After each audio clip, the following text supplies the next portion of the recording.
wants to do.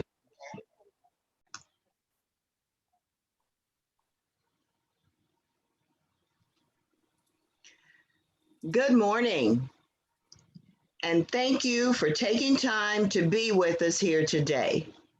My name is Carol Hollins, and I am a part of the NAMI San Antonio staff. We're going to go ahead and get started. Next slide, please, Shelby. One thing that I'd like to remind everyone to do, please, is to put your first name and your zip code in our chat box so that we can take attendance. That's very, very important to us that we keep track of who attended for several reasons. Even funding is a part of that tracking. So we thank you very much to do that for us. Today's agenda is going to include a hearty welcome that's going to be given by the president of our board at NAMI San Antonio, Doug Beach. He'll be with us in just a moment. And then when he's done, I'll come back and point out a few of the current awareness programs for the month. Verna Lister will then introduce each of our presenters. And after each one, we plan to have a Q&A session where we will address maybe 1 to 4 questions at that point. And then if there are more, we'll try to complete those near the end of the presentation. We're going to handle it this way so that we make sure that we allow each presenter adequate time to make their presentation. So Q&A session after each one of the presenters have spoken.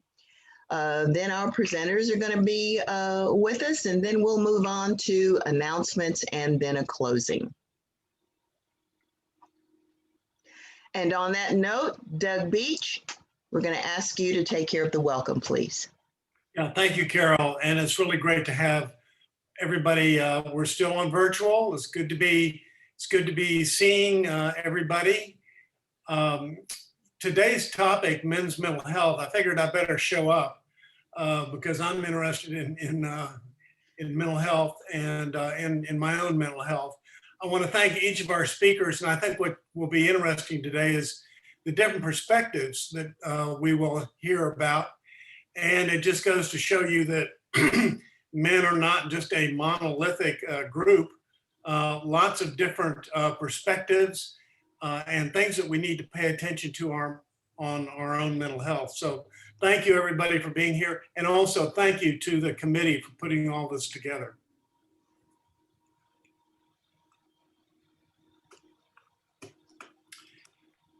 And I guess that's my cue, Carol. That's your cue. As some of you may know, Kimura Ostalaza, it took me a little while to learn to say her name, but anyway, Kima is going to be leaving NAMI San Antonio, really effective last Friday, but she's pinch hitting for us on a few things since she left. But I just really wanted to wish Kima well and to thank her for all the work that she's done. She's been with us over 7 years. It's hard to even remember a time when she wasn't with us. And she's filled a number of roles at different times, always coming in and doing what needed to be done. And she has kept us in line, or at least she's tried to, but she's done a pretty good job keeping us in line. That's Kima. I call her Colonel. So thank you to Kima, and I'm not gonna say we're gonna miss her because we expect her. She told me, she said she's gonna be around, but I wanted to thank her for all the work that she's done. Very good, Doug. Next slide. Okay, one more reminder for everyone, please, in the chat box, put your first name there for us and your zip code. That is the way we track our attendance at each general meeting. So it would be greatly appreciated if you would do that for us. And now I'd like to address for just a moment anyone's interest in possibly becoming a volunteer for NAMI San Antonio, now is an excellent time to do that.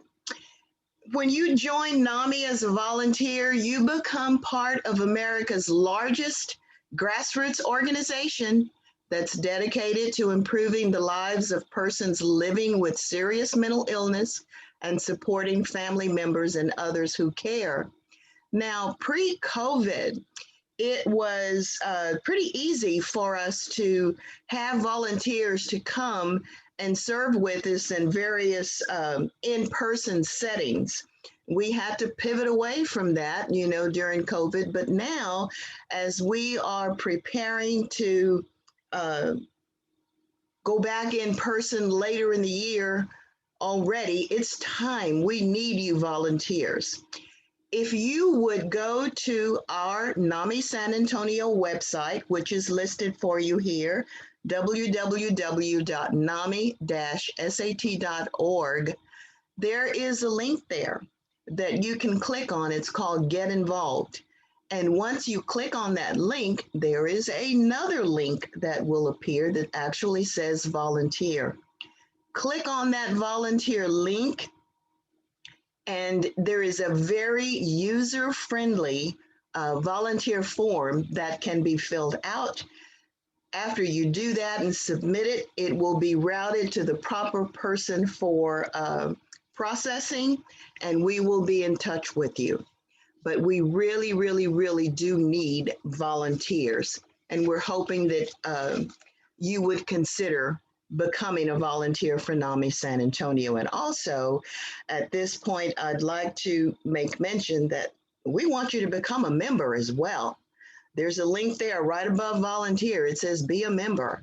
And when you do that, your membership fee gives you access to NAMI at all three agency levels, being national, state, and local.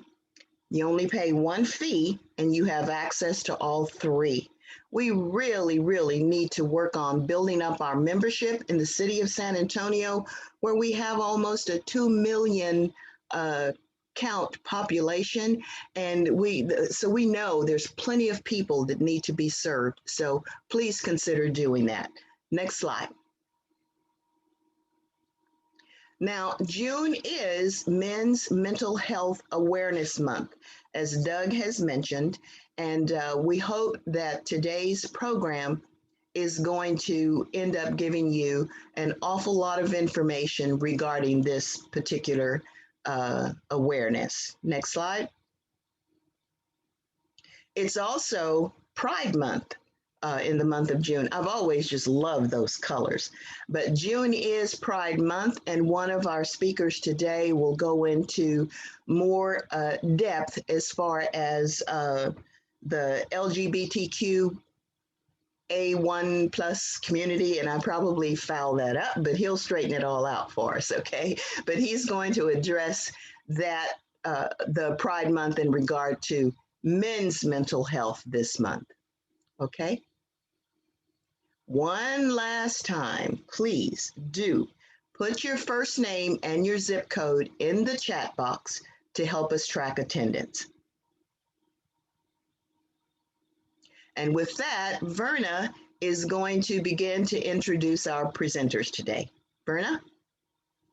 Okay, first I want to present Joe Samaro. He's a decorated combat veteran from the United States Marine Corps. He honorably served 2 tours to Afghanistan and Iraq. Once Joe's Marine Corps enlistment ended, he moved to South Texas, where he joined the San Antonio Police Department in 2005. After working 4 years on patrol, he was one of the original members of the mental health unit of the San Antonio Police Department. Joe helped grow their mental health unit into a nationally recognized best practice policing unit identified under the Obama administration. Joe has been featured in multiple media outlets. Namely, he provided a TED Talk in 2018 titled I See You, has been featured in 3 separate documentaries and was the main subject in the award-winning HBO documentary entitled Ernie and Joe.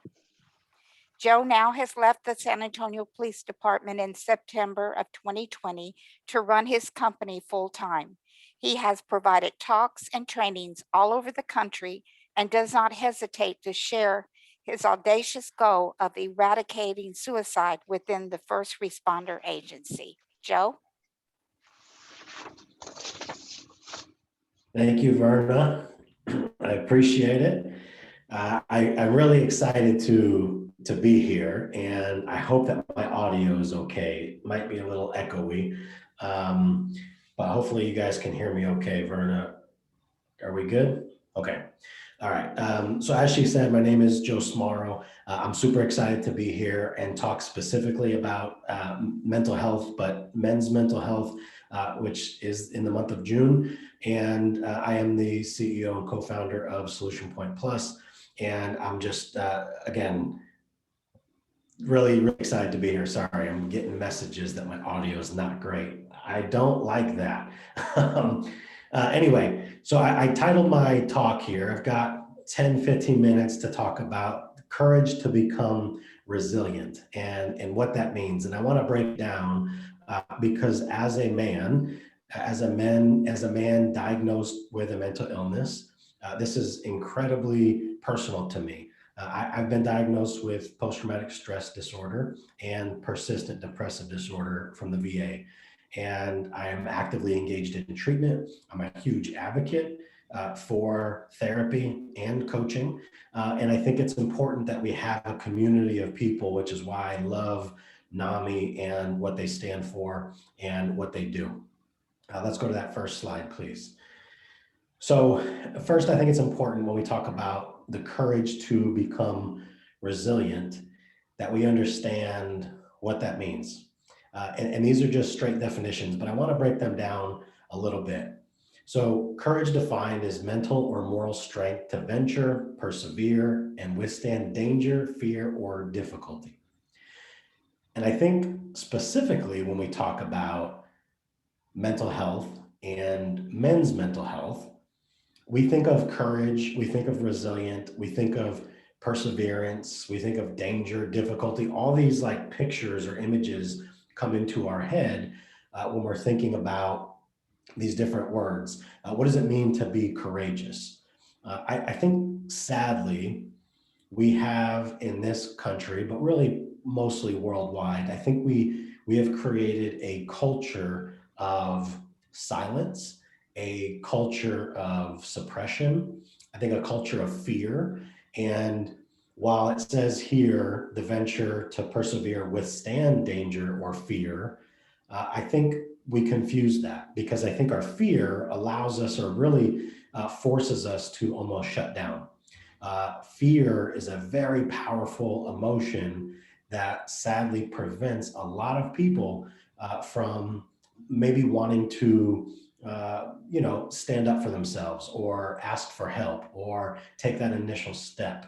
And sadly, I think fear wins in a lot of people's lives, but especially men. And we'll talk about that here when we talk about the definition of resilience.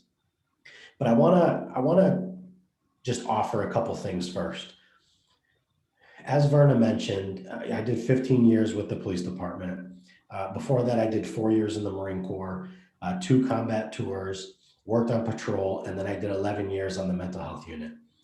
Now I have a company where I travel around the country and I provide training to people specific to mental health, specific to mental illnesses, how to identify, how to connect, how to de-escalate, how to treat people. And I found it very fascinating that I was able to obtain the level of success that I have.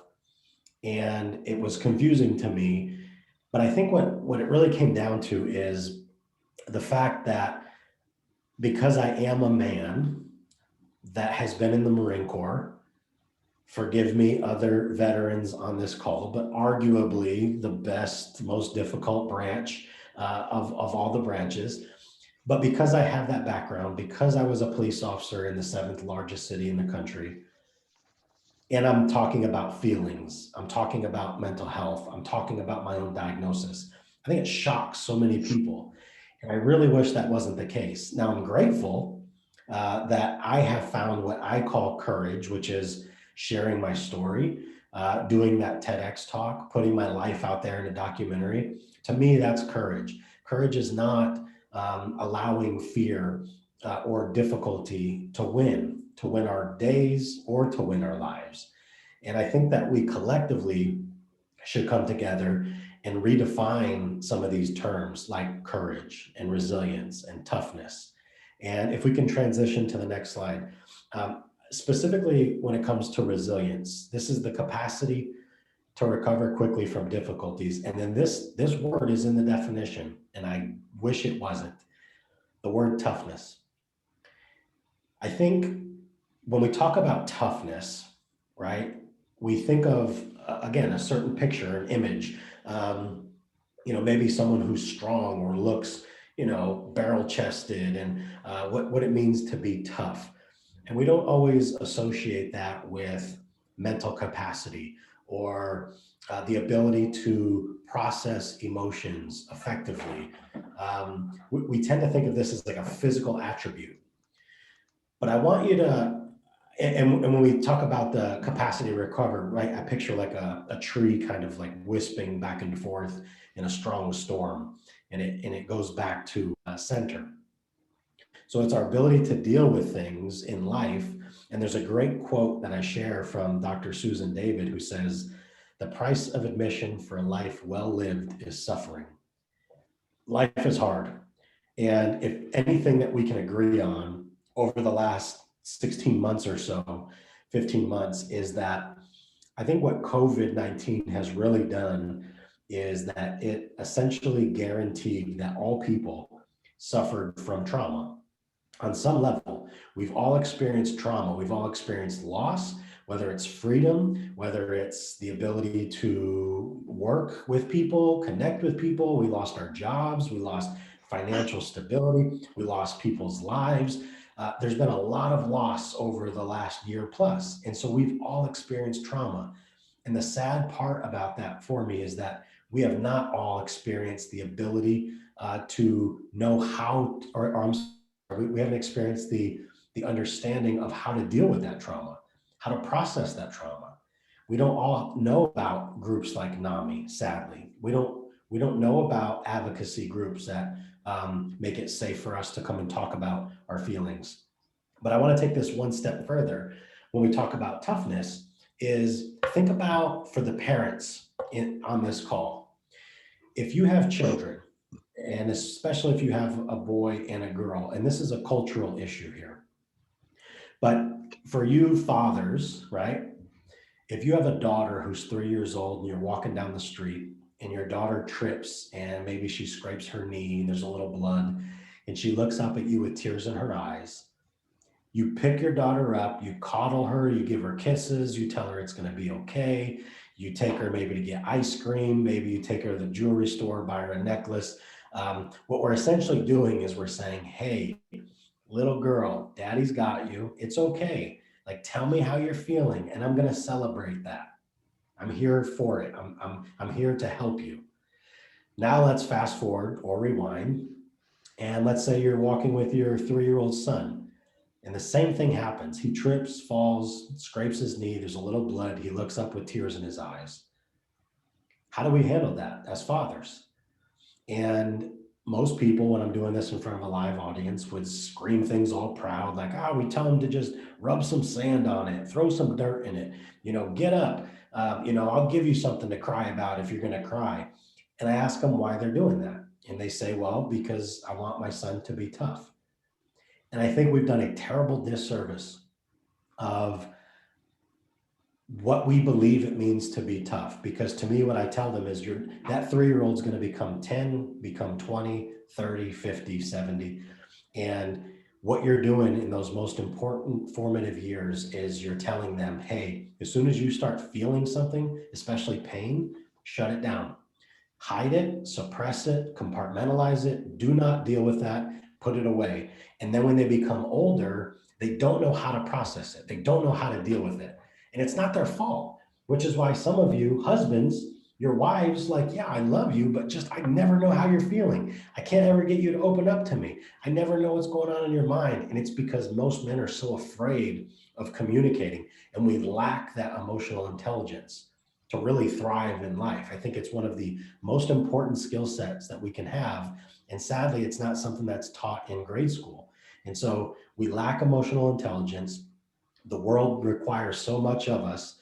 And because of these, like, whatever it is that, people believe or have assumptions or expectations of the way we should be, I challenge this for a living. I think what it means to be tough as a man is to be able to effectively communicate how you're feeling. That's what it means to be tough. To me, it's not about what you look like. It's not about how much you can bench press. It's not about how much you can avoid. It's not about how fast you are, how strong you are. That's not toughness. Those are physical attributes. To me, truly, what being tough means is you have enough self-awareness to identify when you're struggling, when you need help, when you need to ask for help, when you maybe need to get into therapy or coaching and talk to somebody to help yourself process through what it is that's going on. Next slide, please. And so when we talk about mental health, right, there's so many words are important. Words matter. And especially with groups like NAMI, who their whole function is to advocate for people with mental illness, and also to educate, and it's also to destigmatize, right? We have a huge thing that we're trying to overcome here. But here's what we first have to understand and accept, and that is all things that exist are because we created them. So all stereotypes, all hatred, all confusion, all, these categories of people that, we've created, it's all because we've created it. And so we can be frustrated about it, but we have to first identify with the fact that, like, look, this was all man-made. All these terms are man-made. All the how we identify with these things, and we don't like certain words. It was all man-made. And so all we can do is learn from that. But I created this graph because I wanted you to, like, rethink how we think of mental health. All right. To me, it's a spectrum, and all of us are on this spectrum. Everybody, if you're alive, you fall somewhere on this spectrum. But here's what's important. One end is mental illness. The other end is mental wellness. But just because you have a mental illness, like myself, does not mean that you stay down on that end. Even someone with a mental illness absolutely fluctuates on the spectrum. People with a mental illness are still going to, or can, move towards the mental wellness side, which is where treatment comes in. This is where support comes in. This is where peer-to-peer comes in. This is where there's all the things that are in place to help people really get towards that mental wellness side of the spectrum. And I don't know if you've heard this, and it's just a catchy little thing, but if you look at those two words, illness and wellness, have you ever paid attention to how they start? The difference between illness and wellness is I versus we. And a lot of people who have mental illness are doing a lot on their own because they've become isolated, they've become individuals, not because they've wanted to, but because people don't know how to help them. And when we look at wellness, it starts with we. That's the community, even if it's just one other person, right? And there's a big difference between illness and wellness. And really what it comes down to is, am I doing this on my own because I'm trying to be what I think of as tough, which we now know is not the case, or do I want to work towards wellness, which now requires that we do something together? All right, last slide. And as I wrap here, and that's an active QR code if you wanted to scan it with your phone, but just my final thoughts before I pass it back. So being selfish, you get a bad reputation, right? We've all heard of this. People like, they're selfish. And we see that as a bad thing. When it comes to self-care, when it comes to wellness, when it comes to becoming resilient, it's absolutely mandatory that we are selfish. Mm-hmm. We have to first take care of ourselves. And this is for the NAMI staff on this call, and it's also for all the men and women and whoever's on this call. But we are all in the industry or the service-oriented business of helping and serving other people. but take it from me, that is got a very short shelf life if you're not taking care of yourself. So we have to be selfish. We have to make sure we're taking care of our own needs before we can effectively show up and help other people. Another thing, be person focused, right? We help a lot of people, but focus on the person, not the problem. And that was one of my sayings as a police officer. Every call I went to was somebody somewhere on that spectrum between mental illness and mental wellness. But I never worried about the problem. I never saw people as problem. I saw people as people. And so we have to remember that all people, whether they're like dealing with a serious mental illness, maybe they've committed a crime, maybe they're, it doesn't matter. They're always people first. They're not their diagnoses. They're not their past choices. They're not their mistakes. They're people. And if we always remember that, it'll help us. Stay curious. This is just great advice in life.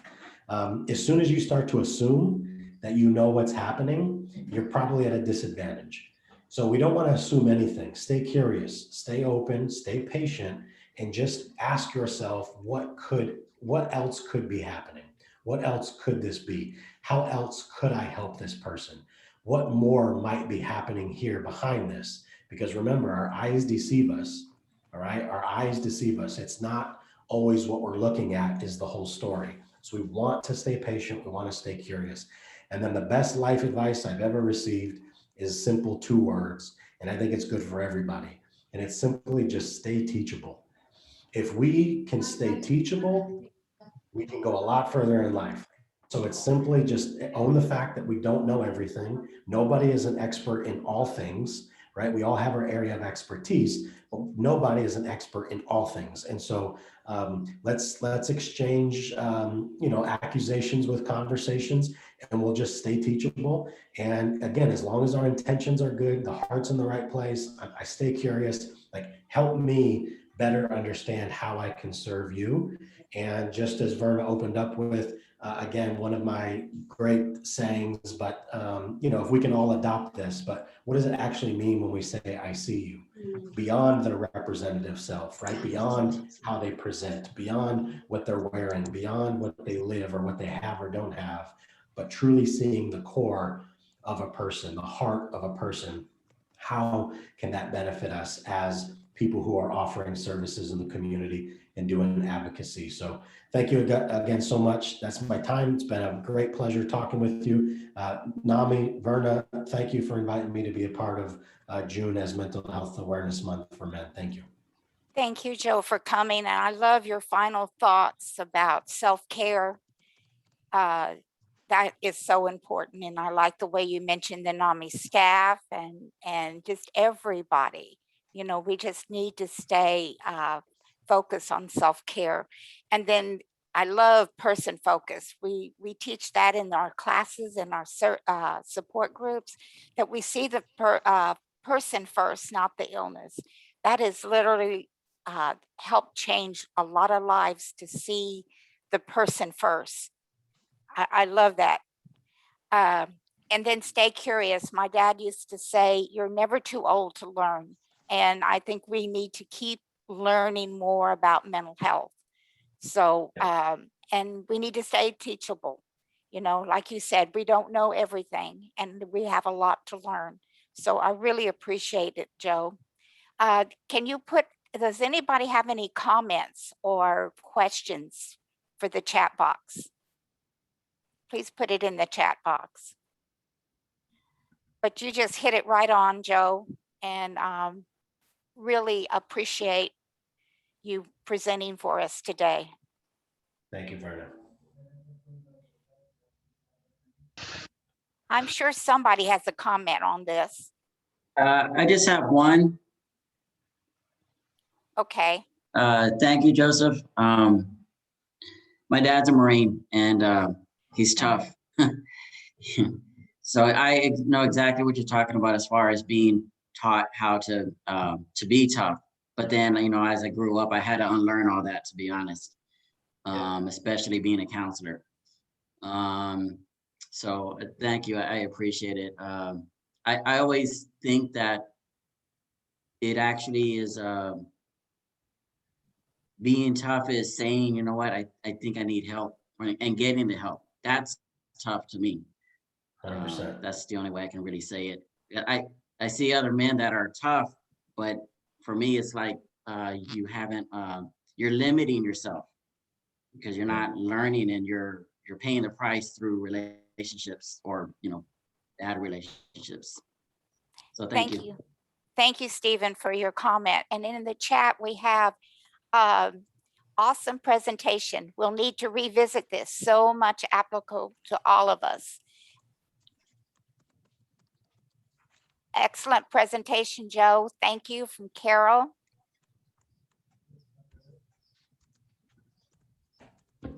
Okay, I guess we can move on. Okay, Dr. John Mooring from UT Health San Antonio. So Dr. Mooring was a licensed clinical psychologist and an assistant research professor within the Department of Psychiatry at the University of Texas Health Science Center at San Antonio. He completed his doctoral degree at the University of Wyoming in 2013. His focus of research included psychosocial factors that facilitate health-related behaviors, as well as the genesis and maintenance of tendinitis. He completed his pre-doctoral internship at the University of California, San Diego School of Multidisciplinary Medicine, and in Chicago, San Diego VA Health System, and later graduated from the Strong Star Multidisciplinary PTSD Research Consortium Trauma Fellowship. During fellowship, he obtained extensive training in the treatment of PTSD and the behavior and emotional of traumatic brain injury. Dr. Mooring currently investigates and shares a unique neurobiological mechanism between tendinitis and PTSD, as well as shared and unique symptoms in distress between both disorders. Dr. Mooring. Thank you for that introduction, Verna. I am very excited to be able to present on the topic of internalized heterosexism and its role, its effect on gay men's mental health. And I do want to wish a happy Pride Month as well to all of my LGBTQIA+ friends and allies, which I'm sure is everyone in the audience. Next slide, please. So before we get into what internalized heterosexism is, or internalized homophobia, I think it's important to explore these the societal attitudes and how important that is. So like Joe was saying, these constructs are very socially constructed, and we all gain our self-identity, our self-esteem, our self-concepts as a part of positive reinforcement from society. We want that positive reinforcement. And so it is really important for our own identity. And as we all know, LGBTQIA+ communities suffer from very negative views, and it does manifest in behavioral and mental health disorders. We've heard this saying before, that that's so gay, with a connotation being very negative. And fortunately, over the years, I have heard less of that saying. Next slide, please. So we also need to talk about manhood. And I think that Joe's talk dovetails nicely into this, because it's based on social discretion. It is it's a term that, can everyone hear me okay? Baby, we had 3 people come in this morning while you were still at home. Okay. Yes. So manhood and manliness is a societal construct, right? So, and men have more of an incentive to evaluate whether what they're doing coincides with the heteronormative societal expectation. For instance, code switching is a term used in which gay men and women might act a little bit differently. If I were to interact with a person, a stranger that I would assume would be straight, my mannerisms might change out of fear of judgment or fear of my safety as well. So maybe my mannerisms would be a little bit more on that heteronormative kind of side. Next slide, please.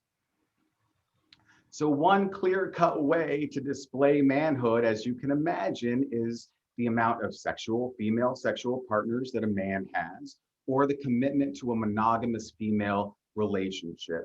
This idea is really important in terms of public health. In governments maybe such as Tanzania, where homosexual behaviors are illegal and punished, it encourages individuals to refrain from that behavior and seek out heterosexual partnerships. So this is pretty dangerous because inevitably these men are going to go out and search out for extramarital relationships with other men and potentially bringing back STIs and HIV within the heterosexual relationship.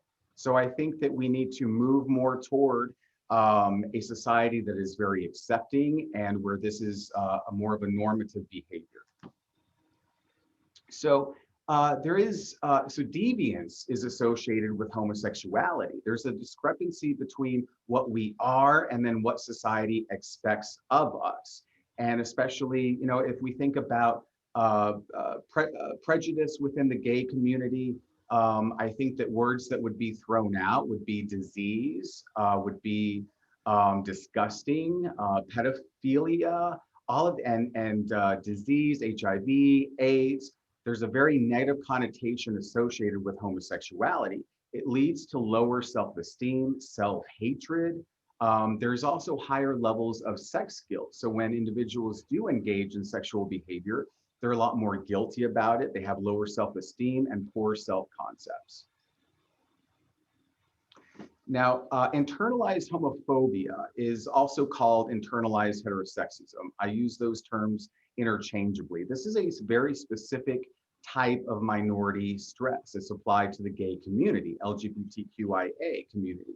And it's internalizing the anti-gay sentiment. So whatever the society's views are, I'm going to apply that to myself. And so there's an internal conflict associated with the norms regarding sexuality, intimacy, and more generally, human existence and purpose. Now, when measuring internalized heterosexism or homophobia, there's a 4-factor solution. We see that there's decreased levels of disclosing sexual orientation and not as long romantic relationships as their heteronormative counterparts. We also have a decreased attraction to other men. Now, this is self-report, so they're saying that they're not as sexually attracted to other men when really internally they are. They're trying to suppress a lot of these urges and attractions. And they also have less associated time with other gay people. So this internalized heterosexism is strongly associated with high levels of shame and less self-esteem among gay men. And there's a lot more dissatisfaction and anxiety about their sexual relationships, their own sexual image, and there's less confidence and satisfaction with those relationships as well. So there are other considerations besides self-concept and self-esteem and shame. One way to avoid all of the stress, or one way to manage this, is to engage in alcohol use or illicit drugs.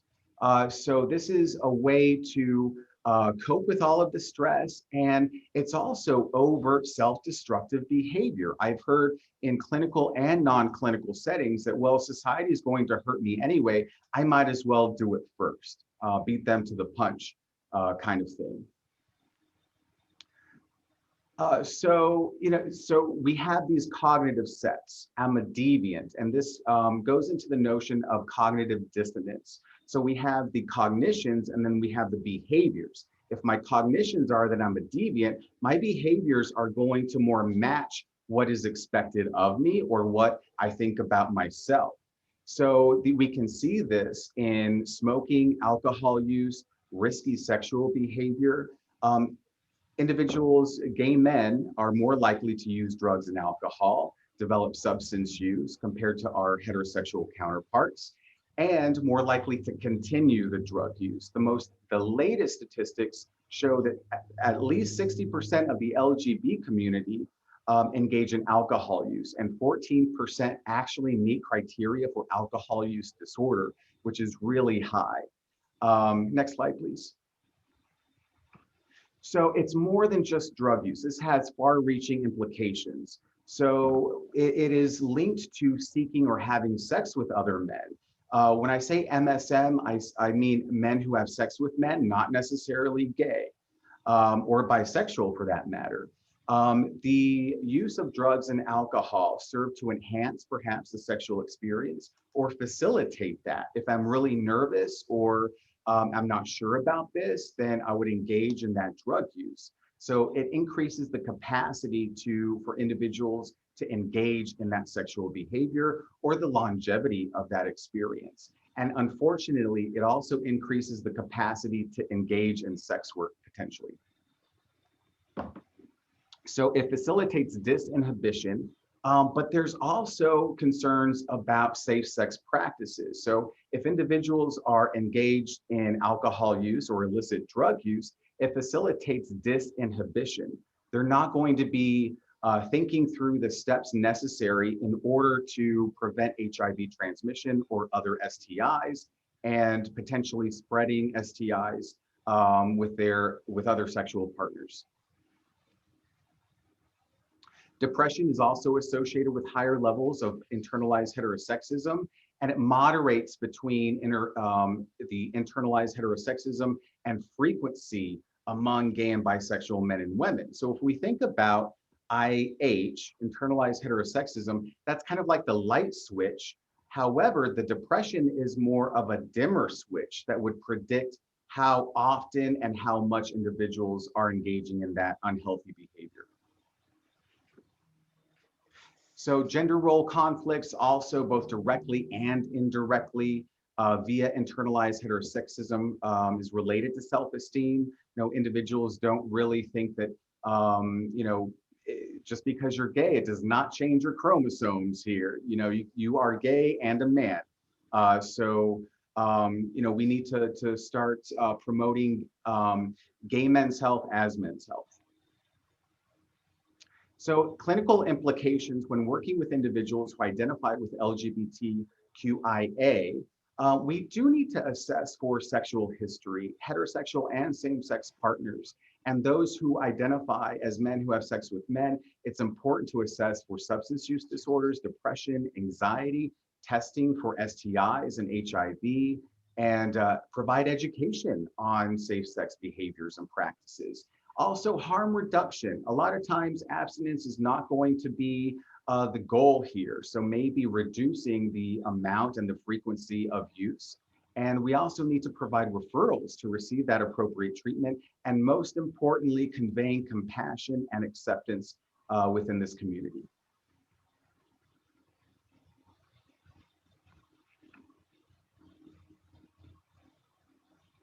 Thank you, Dr. Mooring. Thank you very much. Really, I learned some things here. Is there any questions or comments that you would like to make? Please put in the chat. And just to let you know that we have started a group for the LGBTQIA on every Wednesday from 11 to 12:30. It's a NAMI Connection support group. So if you know of anybody that would need that kind of support, please let them know about it. They can go to NAMISat.org to register.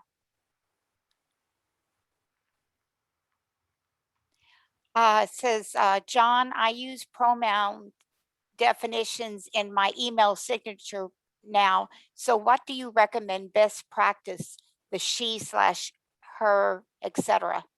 This is from CJ. Yeah, this is relatively new, and to be honest, I need to change my signature to he, him, and I think that I think it conveys that we're inclusive of other communities and individuals who are not typically represented, perhaps. So I really like that individuals can say they, them, he, his, and she, hers. Thank you. Yeah, I've been noticing it a lot on our emails coming through using that. So that's good. I think it's a very good movement. And I see the they, I believe they can refer to individuals. I mean, it really depends. It could be that they might be trans or might be non-binary. Very good. And there's a comment by Marianne Moquin. Lincoln is also asking for pronoun identification now. So very good. Okay. I see thank yous and really appreciate you coming in today. And Thank you for this opportunity. I appreciate it. great, great. All right, go ahead. Next slide. Okay, now we have Rob Wood and John Daxon with Community Bible Church. And they've been running a men's mental health support group, Grace Mental Health Grace Alliance, for several years. And so they've seen, and I'm sure they are just shaking their heads what they've seen in their support groups with Joe and John's presentation. So next slide, go ahead, Rob. Yeah, hey, Verna, this is John Daxon. We are actually going to change this up just a little bit for the interest of time. I'm actually going to go first and just kind of give my testimony and talk just very briefly about the groups. And then Rob's going to go into a lot more detail about the groups. Okay, so, great. Yeah, thanks again for the introduction, Verna. And thank you so much for having me on the panel. Again, my name is John Daxon. I am a co-facilitator for the men's living grace groups that meet at Community Bible Church. And again, I just want to give a little bit of my testimony and kind of what I've gone through dealing with mental illness. I'm the middle child. I have 2 brothers and 2 sisters. And growing up, we kind of looked just like any other family that was out there. We seemed quote unquote normal.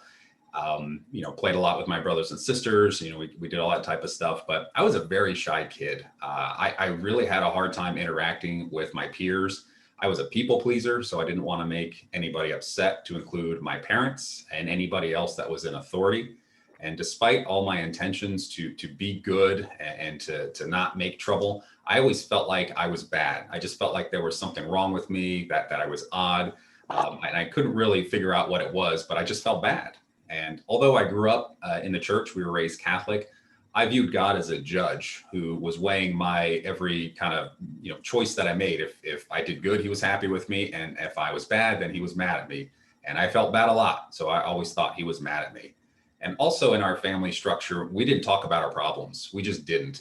My parents never said anything like, don't talk about it. But we all just knew you just don't talk about your problems. You don't say anything or do anything to upset anyone. So all this stuff I was struggling with, I kept inside. When I was 12 years old, I noticed that I started having to do routines before I went to bed. I had to check locks. I had to flip light switches on and off a few times. I had to make sure that open and close the doors a few times. And I didn't really know why I was doing that. I just knew I had to, because if I didn't, something bad was going to happen. But then when I did it, I felt very guilty and ashamed for having to do that. Again, had no clue what it was. And this kind of started to come in what I would call episodes. I would have to do this for a few weeks or maybe months, and then it would kind of go away. And then it would come back in another episode. But whatever I was stuck on thinking about or whatever I had to do would change. It just kind of seemed to progress over time. And this lasted through middle school and all the way through high school and even into my first year of college. And again, I didn't tell anybody about this, and I kept it very well hidden. And I actually had pride in the fact that nobody could tell that I was struggling with this or that I was doing this. I wanted to make sure nobody knew. In 1996, I was 18 or 19 at the time. I came down to San Antonio for just a week, just for the summer, because I was here to visit my family, and then I was going to go back up to college where I had a ton of friends. I had a girlfriend. I had really come out of my shell and I was doing really well. I hadn't had an episode in over a year. So this summer really was just a way for me to get away, make some money, work, and then head back up to college.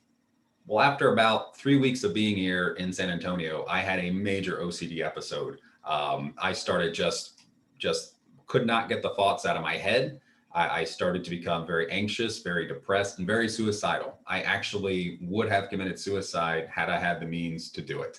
This lasted for a solid month before what I would call divine intervention. I ended up having a conversation with my mom and I started telling her everything that was going on. And it was pretty amazing because it was the first time I ever had really talked to somebody about what I was struggling with. And she was actually in a place where she could listen to what I was saying without any judgment, just kind of hear me out and then get me some help. So she got me in touch with a counselor. And again, I had a very negative view of counselors. I thought you were paying for a friend and you were weak if you had to go to counseling. But it's amazing. It's an amazing thing that happens when you get humbled.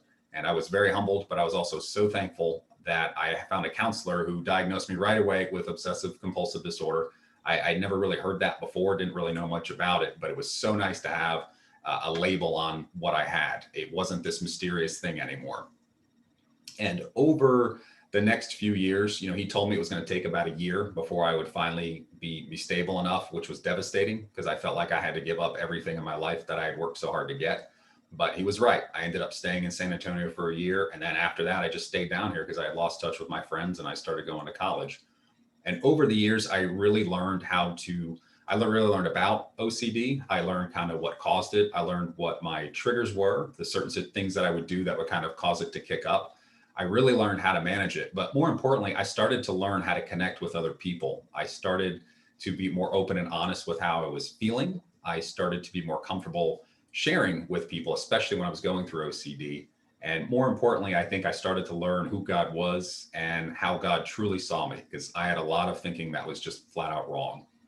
So what I want to wrap up here before I turn it over to Rob is to just let men know, and anybody really, but since we're talking about men's health, is that you're not alone with whatever you're struggling with. And that not only is it just okay, it's incredibly helpful to talk about your problems. And sometimes we have thoughts or feelings that we think are the truth, but they're not. But I want to let you know that there's hope. Things can get better, even if your circumstances don't. And oftentimes it's going to take a step of faith, but that's just part of the journey. And I also do want to say God loves you very much. And I learned a lot of this through my journey and also a lot through the grace groups I started attending in 2016. So with that's my 5 minutes. I want to turn it over to Rob to talk more about the grace groups. So thank you. Thank you, John. My name is Rob Wood, and I struggle with anxiety and depression. No, I have anxiety and depression, and sometimes I struggle with anxiety and depression. I've been involved in ministry as a chaplain and a religious educator for over 30 years.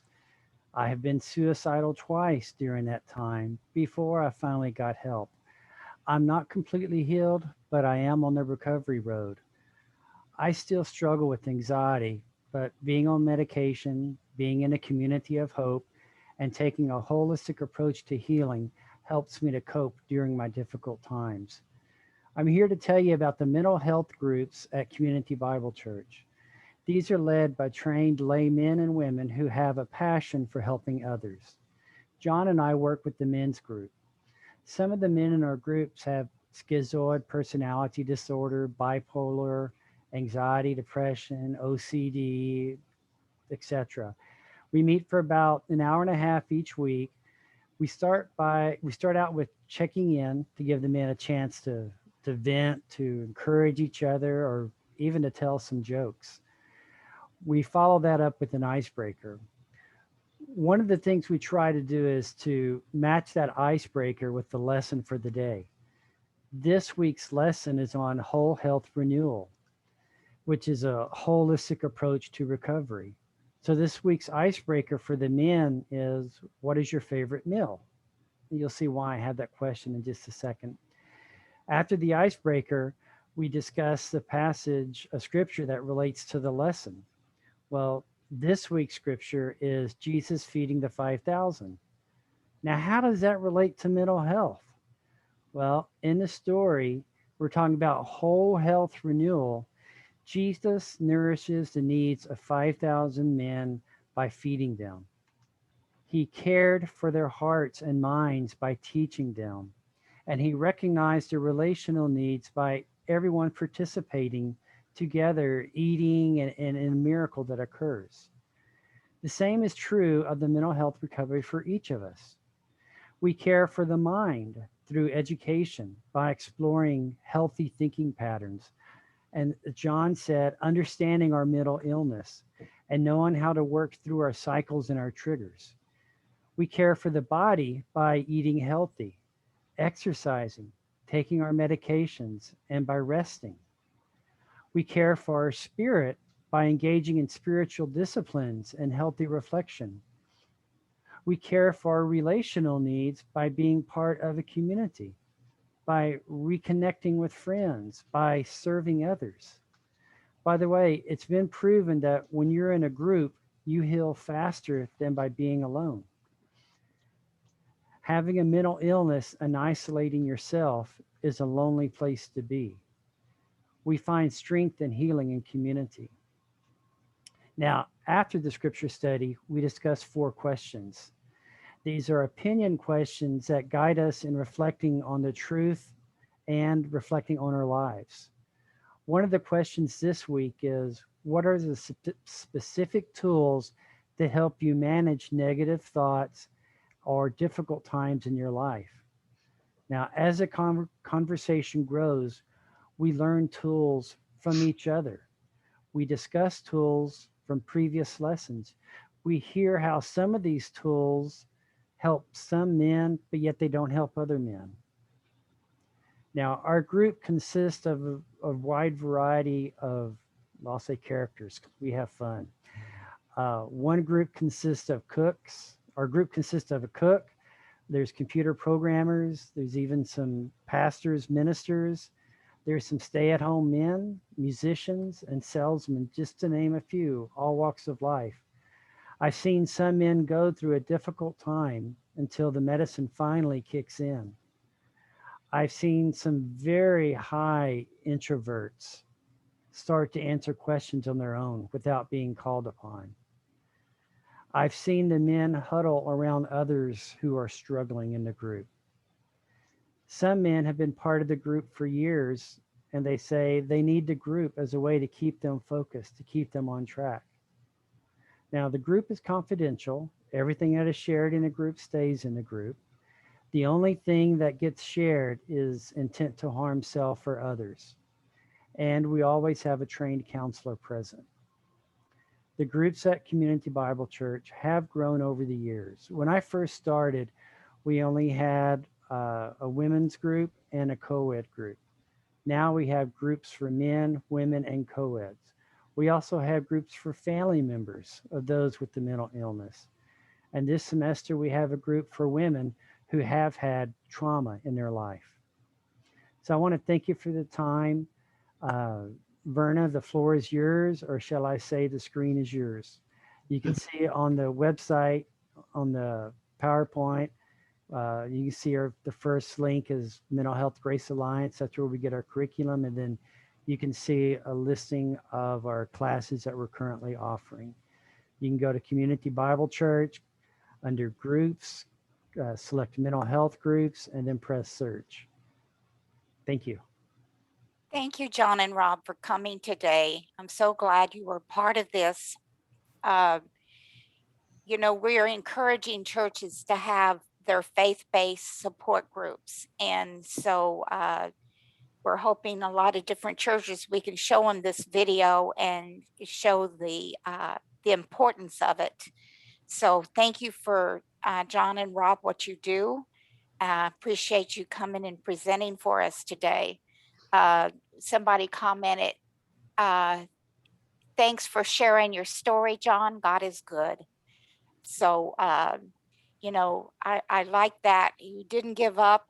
I like the way you opened up to your mom and that she was there for you, because not all moms are that understanding. So somebody was looking after you to have that mother that had a good ear to listen. So thank you for your story.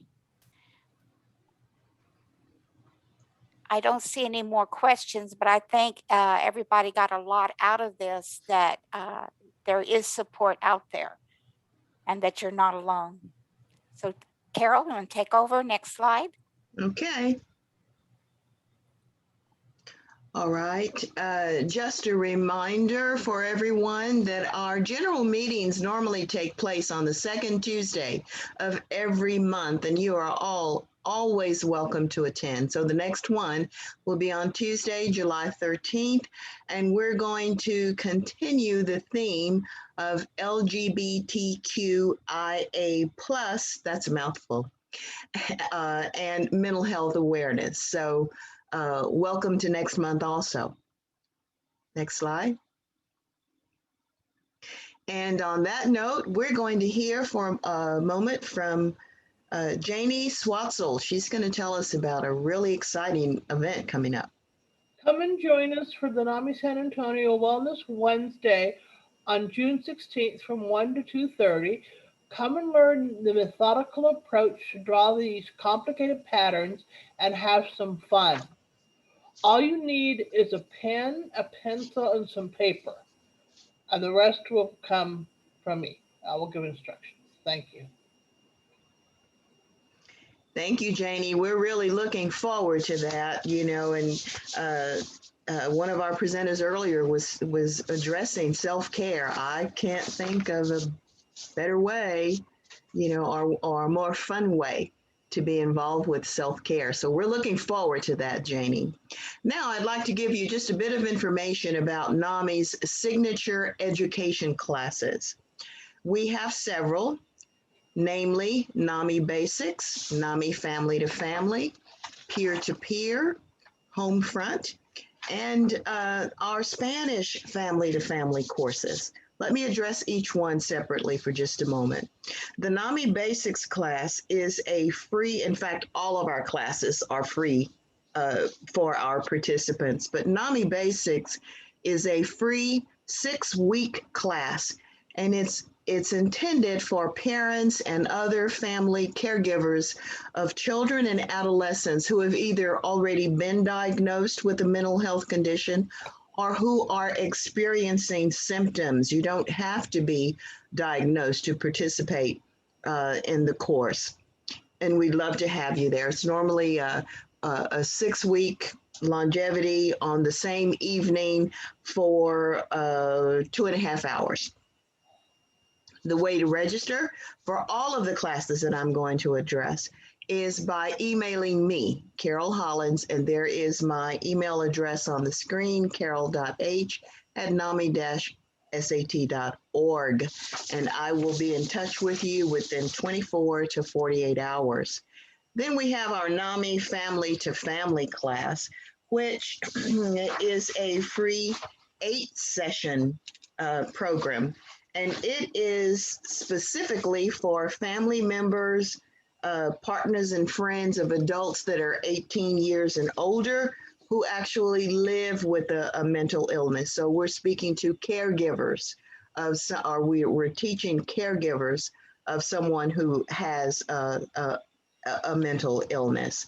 And in these classes, we teach, you know, how to manage crisis, solve problems, communication skills are taught. It's phenomenal. And to hear the perspectives given by the participants after they do graduate from class, it's just life-changing. We have another class that's called NAMI Peer to Peer. That one is primarily for those that are actually living with a mental condition.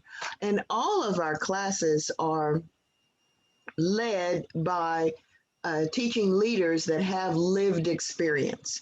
So that's a good thing too, because they can all really relate to whoever the participants are, and that's a good thing.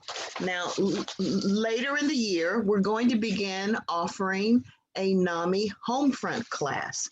And that's going to really be held specifically for family members of veterans or someone with military service that has a condition.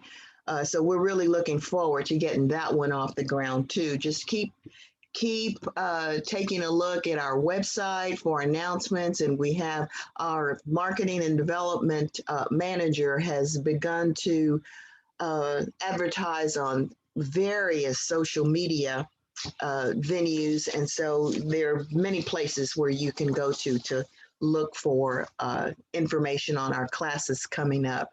We are really excited to announce the fact that beginning in July, on the 6th of July, we are going to have an in-person Spanish class led by two phenomenal teachers.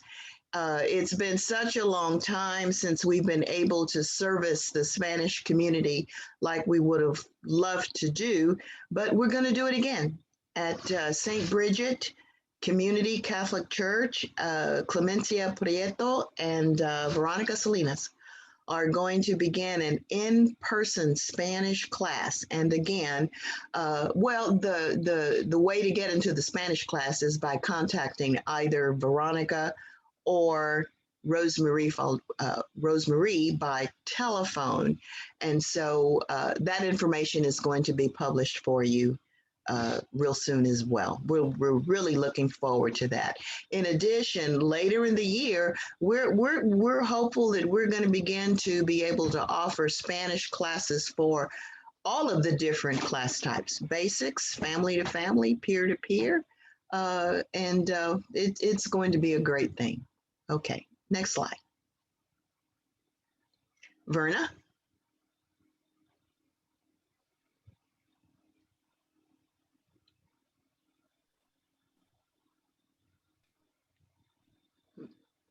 Sorry about that. Okay. So we have our support groups listed. We have college and university students. We have co-occurring disorders with substance abuse. We have the San Antonio Clubhouse for general mental health. And then we have the LGBTQIA+. Got to put that I in there. And that's every Wednesday from 11 to 12:30. So if you know anybody in that community that can really use it, we've started that. We've been wanting to start one for some time, and I'm grateful that it's happening. Then we have a veterans group every Thursday. That's going very well. And then we have the general mental health on the 2nd and 4th Saturday. Janie co-facilitates with Cameron, great group. And then we have the over 40 group, which the main facilitator is Katie Martin.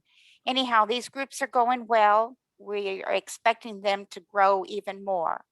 So all you do is go to NAMISat.org, NAMI-SAT.org.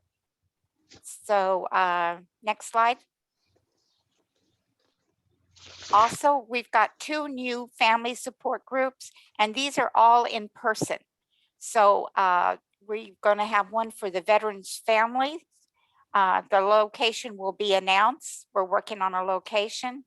And then we have the Alamo Heights Methodist Church support group, and that's every 3rd Thursday. So we're excited to start some family support groups. As we're talking about support groups, we also encourage faith-based support groups. So please contact me, Verna.l. We'll put it in the chat. But if you're interested in having something like CBC and St. Bridget's, please send me an email and we'll help you get started. Thank you. Go ahead, next slide. For CJ.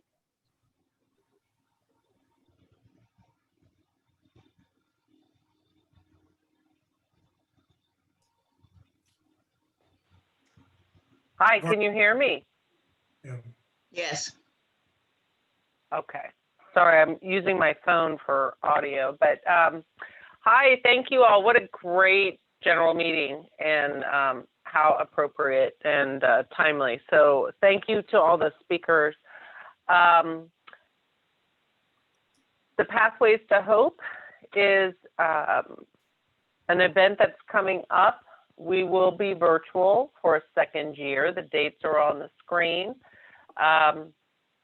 This is a really great 2-day conference on Friday, the 27th through Saturday, focusing on mental health, therapy, counseling, peer programs, and then the faith community, and bringing everybody together to all the conversations that were brought up today as far as mental illness versus mental health, and getting us more on the track of mental health. So registration is free. If you are wanting someone at LPC or social worker or LMFT that would like CEUs, this conference qualifies for that. There will be a charge for it, but very nominal compared to other classes out there. But we've got a great lineup of speakers under those 4 tracks, as I mentioned. And the website is well, you can go to our website, NAMI-SAT.org, and go under the Bridges to Care header. We will be likely opening up registration definitely this month, but probably within the next week. So please make a note of that, save the date, and we'll be sharing more information on our websites, on social media.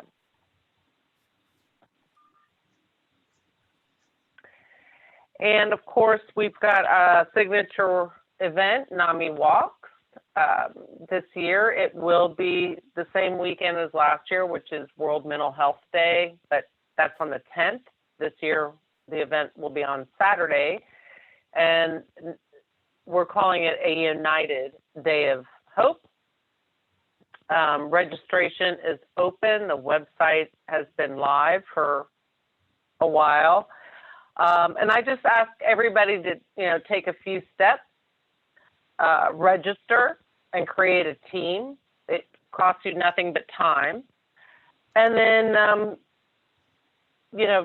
fundraise and make a goal of at least $100. Not only will you get a t-shirt, but all of the funds that we raise for an event such as this one help us put on programs such as general meetings. All of our services are free, but it does have a cost behind the scenes. So we really would love to ask for your support behind the walk.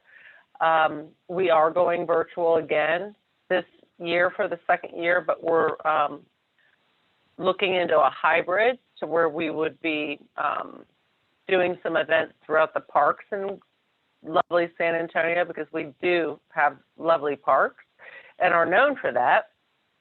And so if you're interested in maybe being a team champion to help us host some of these parks around the area, just contact me, please, at the email in this slide. Hey, thank you, CJ. Sure. And go ahead, Doug. Thank you again for everybody joining us today.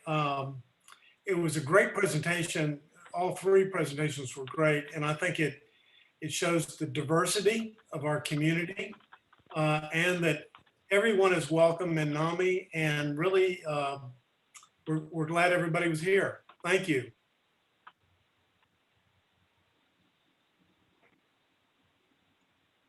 And Verna. Yes, I would like to thank everyone on the planning committee, Katie Martin, Lloyd Packard, Donald Shelton, Janie Swatzel, and Shelby Thomas.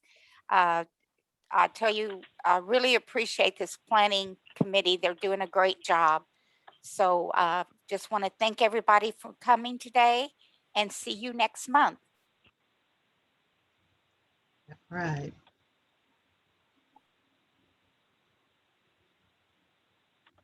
Everybody have a wonderful day. Thank you. Thank you.